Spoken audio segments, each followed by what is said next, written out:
Hello everybody, I'm going to shoot another video. I know the one I shot at the airport last night, very windy. I'm kind of catching up on my messages this morning. Little bit groggy. I got my time change, which is advantageous really for me. Gives me 2 extra hours on the Alberta side, but nonetheless I switched from night shift to day shift, so I'm a little bit tired and stressed out from the airport. It was exactly as I thought it was going to be. When you look at the government stats of immigration and what they're doing, what they've been doing through the entire pandemic, which I'm going to explain to everybody very, very clearly because people aren't getting it. And I know a lot of my loyal followers, a lot of Albertans understand because, of course, you've all been participating with me with this for over a year now and what I'm actually doing. So your government elect, and it's across multiple parties. We got 4 different premiers and other posts I make. These are specific premiers to specific airports tied to immigration. Quebec has a backdoor to immigration. BC utilizes that. They've been utilizing that since the 1960s, okay? It's why all the properties in Vancouver, Greater Vancouver, are astronomical in price. It's why it's so hard to find a decent place to live in places like Toronto and many of the major municipalities. Your government is doing this. They've been doing this for a very long time. All the politicians make a lot of money. All they have to do is get elected, fit in, follow the protocol that was expanded absolutely 4 times the program size by Stephen Harper. Now Justin Trudeau has almost doubled it. Doubled that, meaning 8 times more than any politician before him, okay? All the premiers involved in this, which is the provinces, signed on and involved.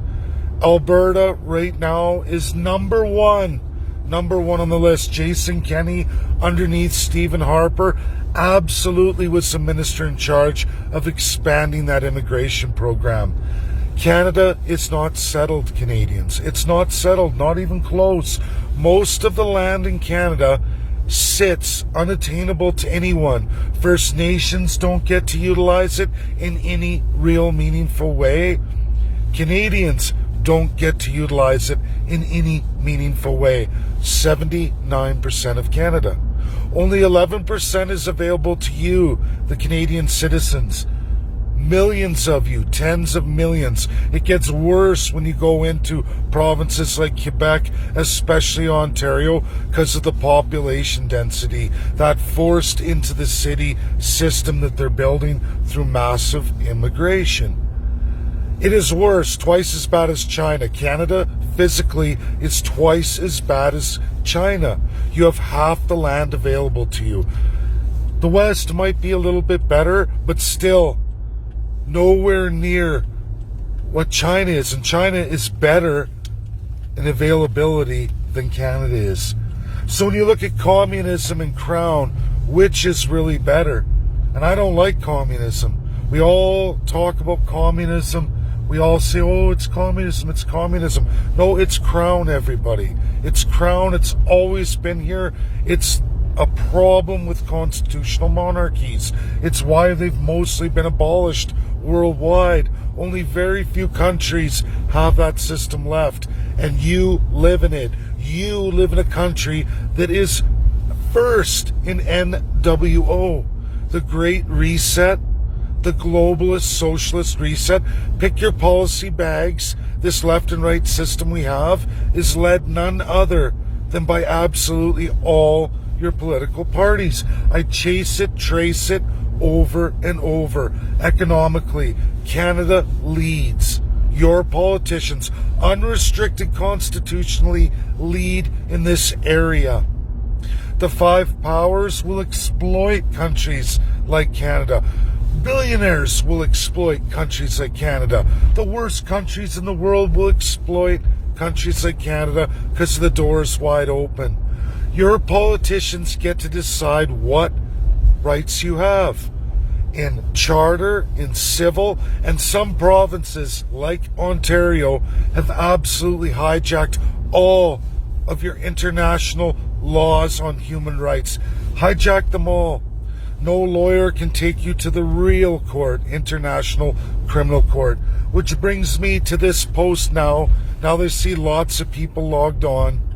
I went out of Pearson Airport last night, Toronto, to fly back to Edmonton. It's my daughter's birthday today. My mom is graciously driving me there right now beside me. What I'm working on is the fact that your government, all political parties, all of them, all the mainstream parties elected, are absolutely exploiting freedom of movement. One of an international law on a human right. It's also a civil right of all of you Canadians.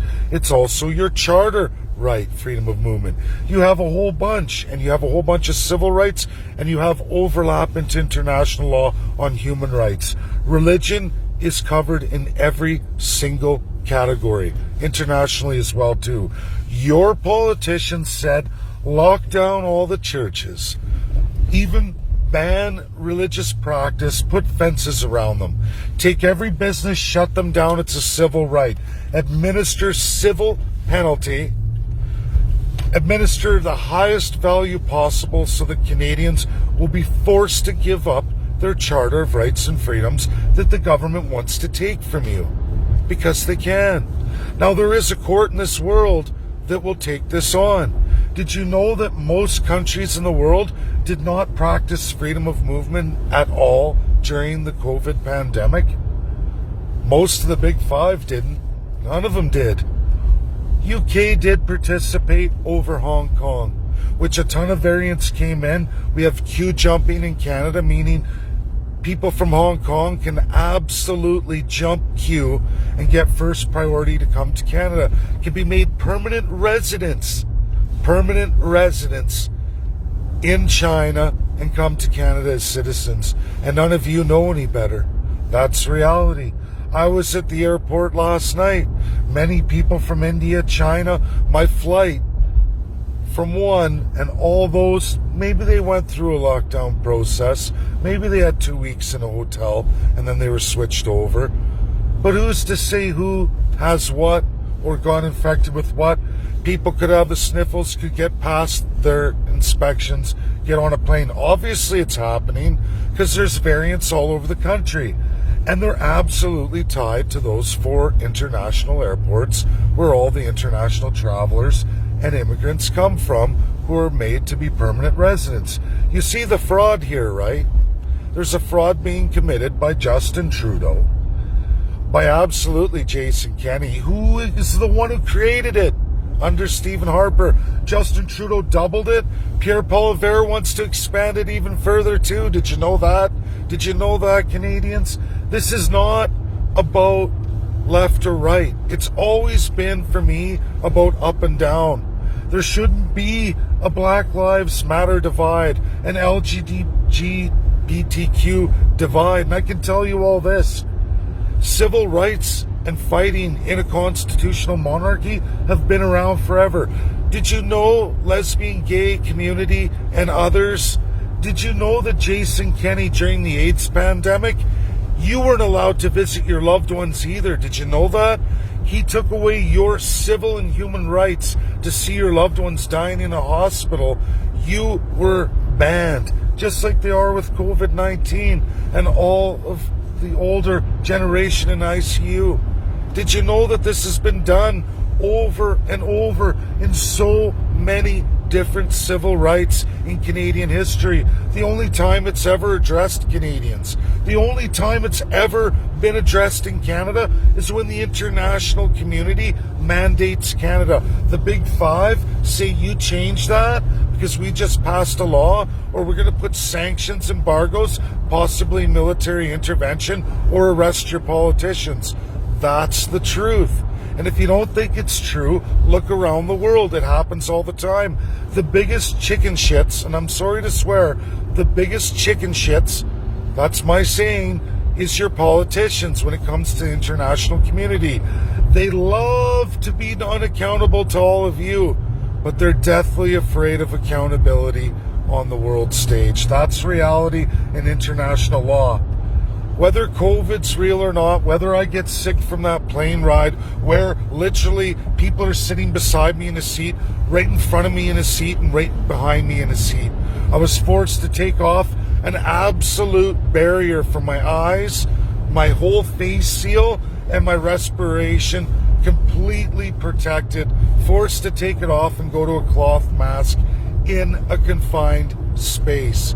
Shared air with literally probably 50 other people from all over the world. Who knows? I don't know.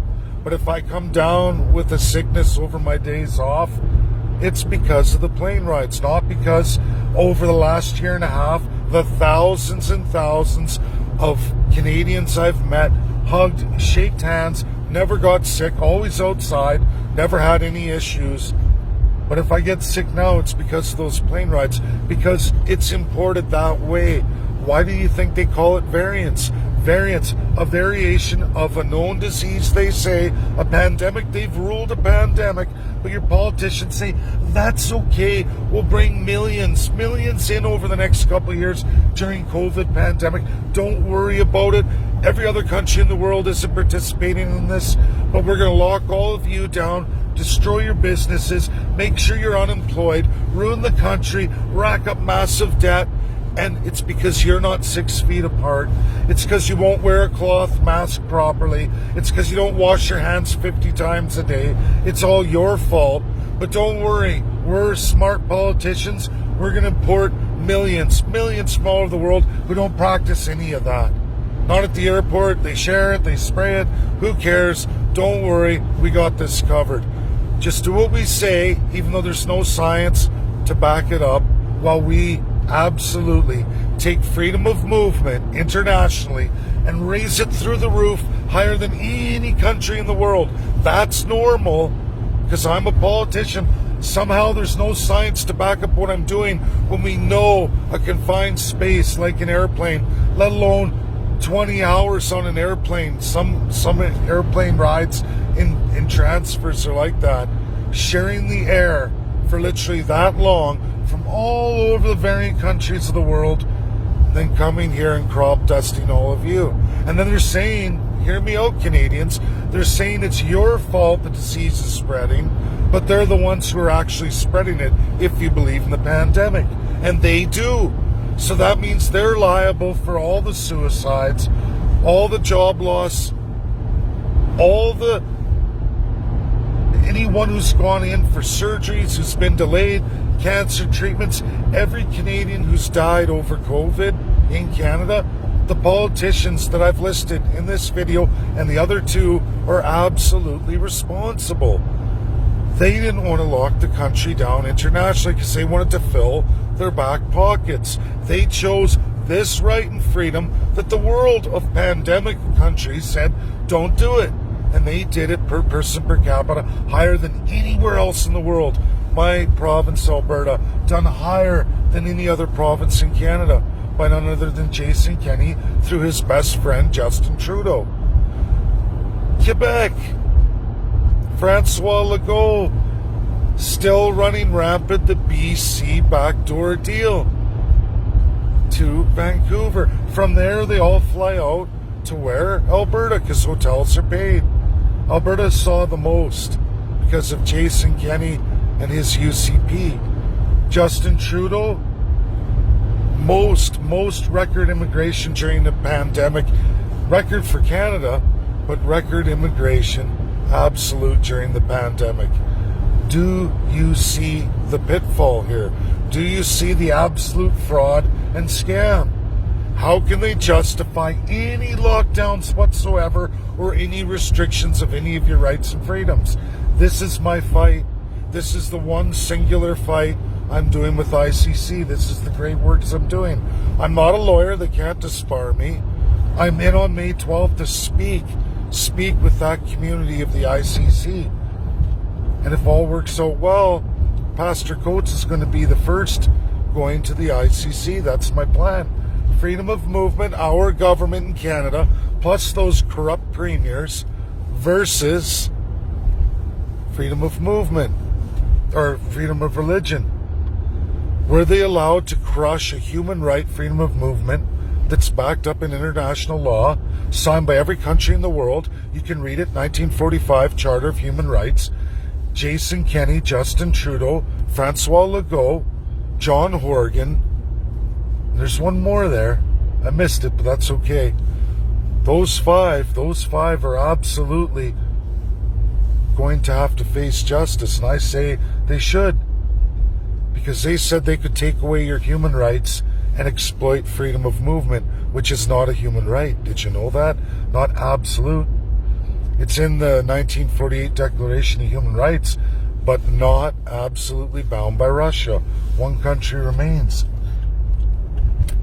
But in the Charter, freedom of religion is absolutely bound to every nation of the world. And we have Canadian politicians saying, no, we're going to take that human right away. And at the same time, we're going to have the most freedom of movement in the entire world to Canada. And we're going to kill as many Canadians through genocide as humanly possible. Your older family members, those who couldn't work or those who lost a business, who committed suicide, and all those who got infected and died. That's reality. That's your Canada, and that's what we have to do here. Thank you, everybody. That's my video. I'm almost home. I got to do a whole bunch of work around my mobile home here. It's been 2 months, so thank you. Bye now.